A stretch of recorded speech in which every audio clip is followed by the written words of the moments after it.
கடவுள் நம்முடைய வாழ்க்கையில எத்தனையோ நன்மைகளை கொடுத்திருக்கிறார். நாமும் கடவுளை புறந்தள்ளிவிட்டு அந்த நன்மைகளை வைத்துக் கொண்டு வாழ்ந்து விடலாம் என்று வாழ்ந்து கொண்டிருக்கிறோம்.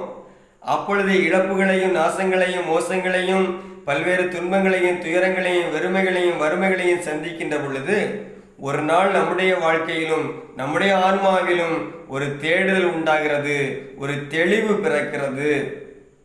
நான் என்னதான் பெற்றிருந்தாலும், எவ்வளவுதான் படித்திருந்தாலும், வேலை வாய்ப்புகளை பெற்றிருந்தாலும், நல்ல வீடு வாசல்களை ஏற்படுத்தி இருந்தாலும், நல்ல உடல் ஆரோக்கியத்தை பெற்றிருந்தாலும், பணபலமும் ஆழ்பலமும் எனக்கு இருந்தாலும், என்னை படைத்த கடவுள் என்னோடு இல்லை என்றால் நான் ஒன்றுமில்லை என்கிற ஒரு அறிவு தெளிவு இந்த இளைய மகனுக்கு ஏற்பட்டதைப் போல நம்முடைய வாழ்க்கையிலும் ஒரு நாள்